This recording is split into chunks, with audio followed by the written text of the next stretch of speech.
Namaskar and welcome to Sansad Television. I am Vishal Dahiya and you're watching our show Perspective, where we bring you detailed analysis of key national and international issues. Today we're going to talk about the issue of terrorism, in fact global terrorism. Terrorism has been a threat not only to India's democracy but countries worldwide, affecting almost every sphere, every aspect of human life, be it economic, political or social. Now, combating terrorism is a continuous process and India has been consistently working towards fighting this menace of terrorism at both global and national level as well. India has once again reiterated that there should be no double standards in dealing with terrorists. At a recent meeting of the UN Security Council, India's permanent representative to United Nations, Ambassador Ruchira Kamboj, said that the practice of placing holds and blocks on listing requests without giving any justification must come to an end. As the chair of Counter-Terrorism Committee, that is CTC, India will soon be hosting a special session in Mumbai and Delhi on 28th and 29th of October this year, highlighting the nature of this threat, member states' capacity gaps and best practices, and also exploring further ways and course of action to effectively deal with this particular threat. So today we will discuss and analyze all aspects of this issue, and for more on this, we're joined by a distinguished panel of experts. Let me first introduce them to you, beginning with retired Lieutenant General Vinod Bhatia, who is a former Director General of Military Operations of the Indian Army. We're also joined by Dr. Jagannath P. Panda. He is head of the SCSAIPA from Institute of Security and Development Policy, and former Ambassador Suresh Goyal is also with us.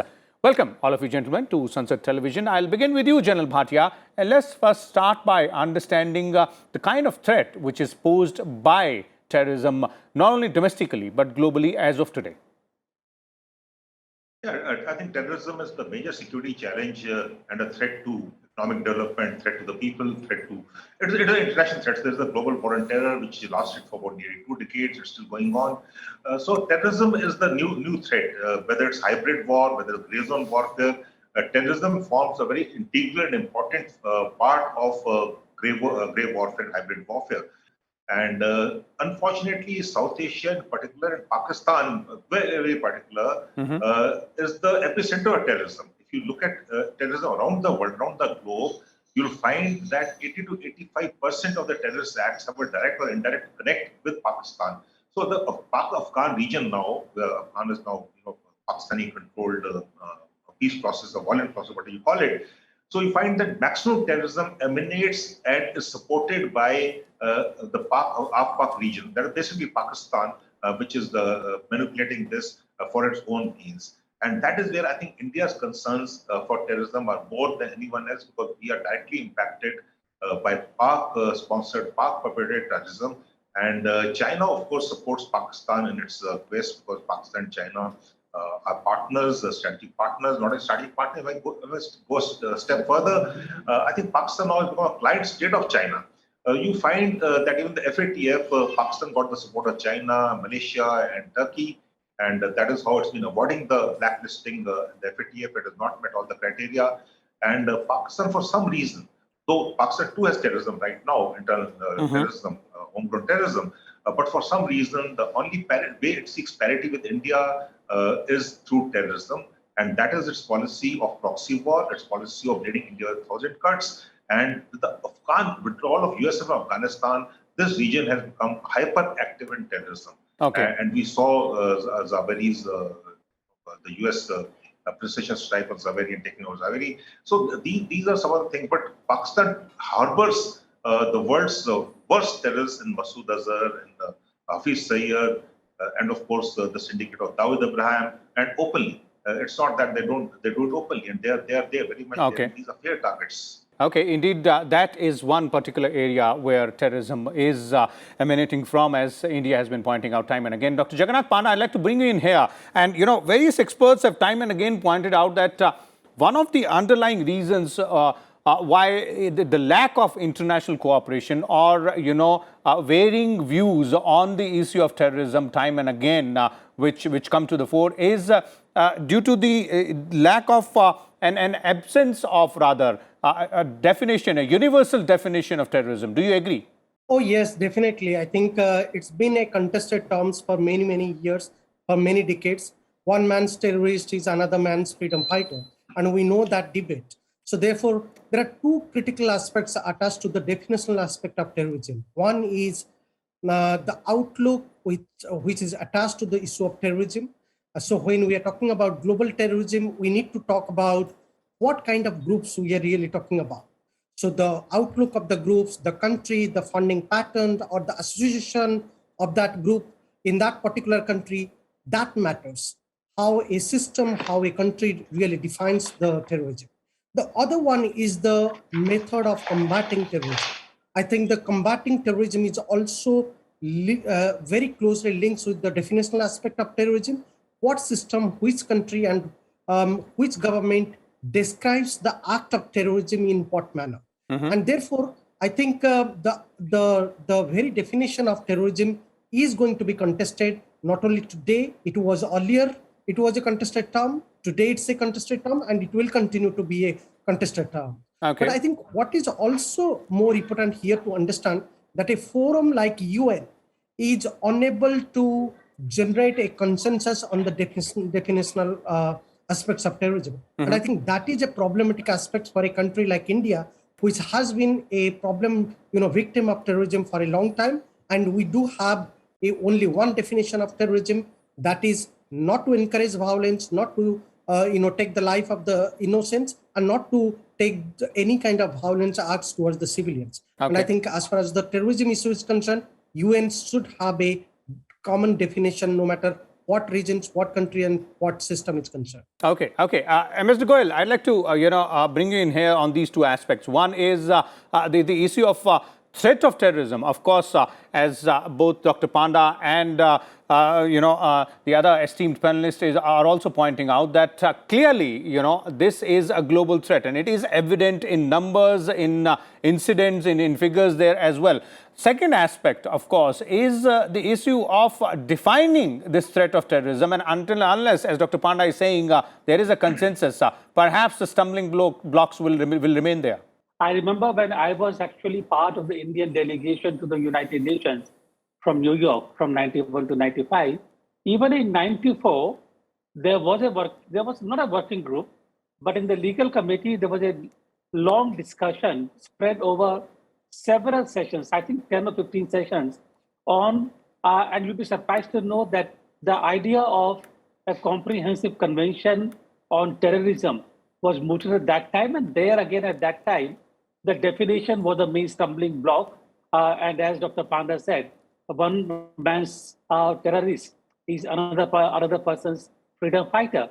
I think essentially after so many years, most of the countries have given up on defining terrorism because a common definition is not going to be possible. Please do remember that the United Nations cannot be completely blamed for it. UN is, after all, an organization of its members. And if there is any member, there are members who have difficulty in terms of coming to how to really work on definition. At that time, it was the PLO. Then there were other organizations who came into the dispute. But the fact is that it's very, very unlikely that the United Nations or the countries would ever agree on a common definition of terrorism. Okay. I think now what the countries are working on is leave aside the terrorism definition. Most of the countries understand what the acts of terrorism would be when you are actually using force to terrorize the minds of civilian population who are non-combatants. And when you actually introduce terrorism into the minds of innocent civilians, and then it spreads through the media, that is where the war begins really. So countries are now working on how to handle terrorism on the basis of the general understanding of the consequences of terrorism. That is number one. Number two, we have to face the reality. The terrorism spreads on two ways. Number one, the private parties find it as a cost-effective way of dealing with what they think are the injustices done to them by either private people or the states. But the worst thing comes when the terrorism is actually used by the states or supported by the states for their own political objectives. Okay. That is where the problem has come, and that is where the discussion, even in the Security Council, was, because there was a proposal to put one person on the list of the sanctions committee as a terrorist, and other country did not go ahead with it, did not approve of it, because of its own political objective in terms of relationship with Pakistan. Okay. It's very important to understand that several states, even in a covert manner, they do use terrorists for their own covert objectives. Therefore, what we have to do is really an international, coordinated, and effective action to deal with the terrorism, rather than getting into the area of how to define. Okay. Last sentence, the UN has been trying very hard to have a comprehensive convention on international terrorism for the last 20 years. It has not happened. And it is not likely to happen given the kind of difficulties which keep coming in the way. Okay. Therefore, we have to go back to handling terrorism in a coordinated fashion rather than getting stuck on a convention or definition of terrorism. Okay, fair enough. Indeed, that brings us to one most important aspect here, which India has been bringing up time and again, and has recently again reiterated in the United Nations Security Council. General Bhatia, the issue of the fact that there can be no double standards in dealing with terrorists, and as Ambassador Goyal was also referring to, not only terrorists but also states which sponsor terrorists or terrorisms. Absolutely right. We should have no doubts that state-sponsored terrorism is the worst form of terrorism. But today we live in an interconnected network world, and hybrid warfare is the warfare of the future. And terrorism is a part of hybrid warfare. So states are going to employ and exploit terrorism more and more. That's what's going to happen. So we need a coordinated effort, a global effort, and not only my terrorism and your freedom fighter, not that. That's not going to work out, because all nations are going to get impacted, whether you take around the neighborhood, anywhere, you take the Western world, you take Russia. So terrorism going to seep in everywhere. We have to have a coordinated effort, and if it doesn't work out, at least nations, we as India should protect our interests, and we need a coordinated effort within India. Whether it's diplomatic in the UN or the other nations, and we have multilaterals on terrorism also, including SCO. SCO has a terrorism sort of a vertical where we do counter-terrorism exercise jointly and conjointly with other nations. So we should have international efforts, diplomatic, military, information is very important, financial also. So we have to have a coordinated, concerted, synergized effort to counter terrorism. And I think it is happening. It's not that it's not happening. If you look at India today, India that isn't responsible to such a power. And if you look at the last 3-4 years, touch wood, we had relative peace. Violence levels are low, especially after Pulwama, after Uri. We find that there have been no major terror attacks, and I should not say it very openly because this can happen anytime.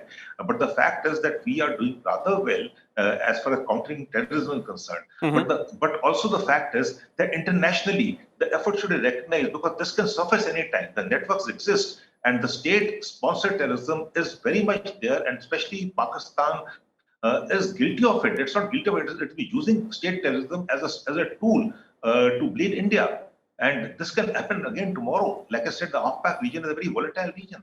So we'll have to have concerted efforts at the international level to make sure that we put pressure on Pakistan isolated, and make sure that at least the epicenter of terrorism somehow gets degraded to a manageable extent.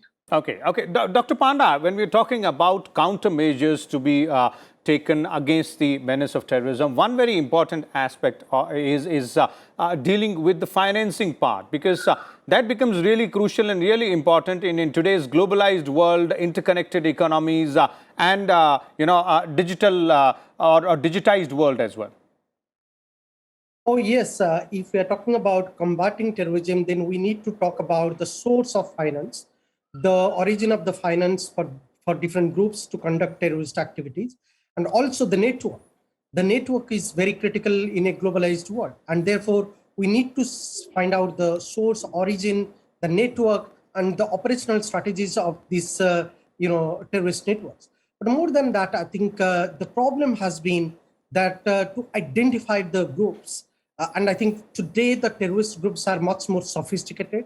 Their network is much more sophisticated, and most importantly, their financial origin and their networks is quite dense. It's not only the way the traditional terrorist groups were operating. Today, there are much more sophisticated groups who are probably operating from city, from IT-centric city, and they do have a global networks to conduct operations. And I think it is important to identify the right groups, their networks, their origins, and then go for the combating process. So, while saying that, I think this is also not going to be effective just to identify the groups and their networks. And I think what we need is, at the end of the day, at the end of the planning, we need a much more coordinated effort between the international agencies, between the national and the state agencies, and also between different stakeholders, both public and private stakeholders, who could be a part of this, combating networks. okay. So On this aspect, Dr. Panda, would you say, or rather, would you agree that since you mentioned international agencies, agencies like FATF are doing the job in a satisfactory manner? Because we've seen time and again, Pakistan being in countries like Pakistan being in the crosshairs of FATF, but staying in the grey list as well. I mean, it will be difficult to comment on this issue without really verifying all the documents and their track record. But one thing is very clear, that I think going by the record and the history of Pakistan and the kind of groups Pakistan has given shelter, I do not think Pakistan need international support from the major stakeholders or major powers. And I think on Pakistan issue, the kind of groups Pakistani government has given shelter over the years, we need to be having a more consensus view about tackling the terrorism and take strong actions against these groups. Okay. Mr. Goyal, when you're talking about the issue of tackling terrorism or the menace of terrorism, you were earlier mentioning, global cooperation between countries. So if you could take us through in terms of, what are the major stumbling blocks when we're talking about this cooperation, and what's the way out? What needs to be done? Because this is one particular threat which every country is either facing it now or may face it in future as well, and very near future. That's a very, very good observation and a question there, Vishal. 2 or 3 things here. First of all, most of the countries, and there are very few exceptions, most of the countries look at dealing with even international terrorism from the prism of national securities. When they look at the issues from the prism of national security, what is not a threat to them, or if in any manner the terrorist proves to be useful to them for their own security, the thing goes on a bumper. It doesn't work. Okay. Therefore, number one, there has to be a understanding and dealing with the international terrorism, not from the point of view of national security, but international peace and security. That is Chapter 7 of the UN Charter, under which sanctions, military actions under the umbrella of UN all come into play. Okay. Number one. Number two, what I'm talking about is the utopia. It's not going to happen. We are still really divided into states.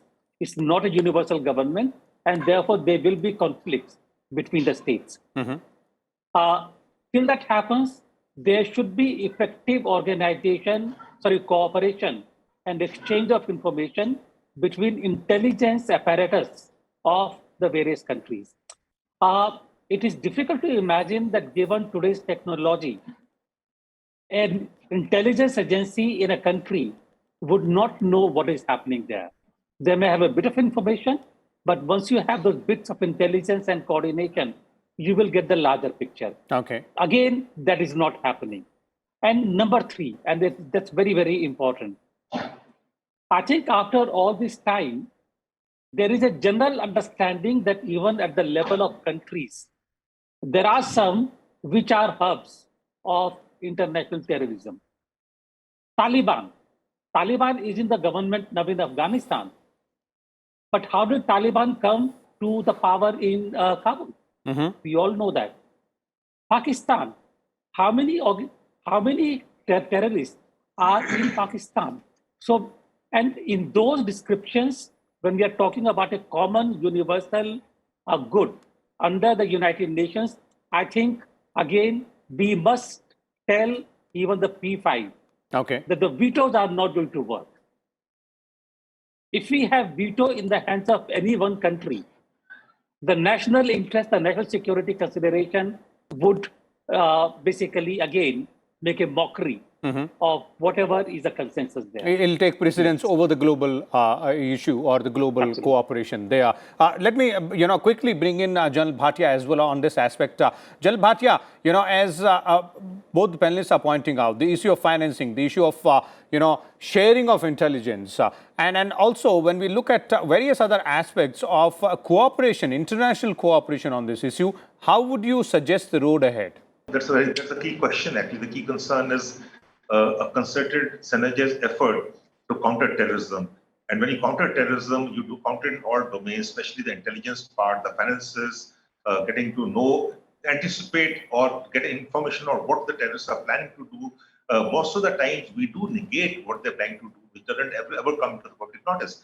Unfortunately, it's only the failure when the security forces and the nation and the intelligence agencies cannot prevent a terrorist act that we come to know. But let me assure you and to you, to your viewers, that there are many terror attacks which have been prevented, which have been before they could actually be carried out. So we have a concerted effort out there. So we have the intelligence agencies, we have the financial dealings which are being controlled, we have the military at it, we have the security forces, we have the diplomatic arm, which is internationalizing the whole issue, working together with other nations. Like I said, we have multilateral forums where we are coordinating each other. It's not that we're not doing it, but then we have to also understand there are inimical elements who are interested in fomenting and perpetrating terrorism in India and in other nations, be it their neighbors, be it other nations. So that is where I think we have to keep a watch and an eye. And it is not only countering terrorism itself, but we have to raise the costs. It's a low cost, high effect war which is being raised by Pakistan. We have to make sure that it's a high cost and low effect war. And that is exactly what we are doing by multiple means, in the economic domain, in the informational domain, in diplomatic domain, military domain. So that is what we need to do. Okay, there it is. Thank you so much, General Bhatia, Dr. Panda, and Mr. Goyal for sharing your views and insight with us. And our viewers as well as our experts are pointing out a multi-pronged strategy, a synergized movement by the international community. Everybody involved in tackling the threat of terrorism is what is required here. And as India has been reiterating from time to time, there can be no double standards in dealing with the issue of terrorism. We'll keep a close watch on all the developments and come back again with a different topic. Till then, keep watching Sansad Television. Thank you.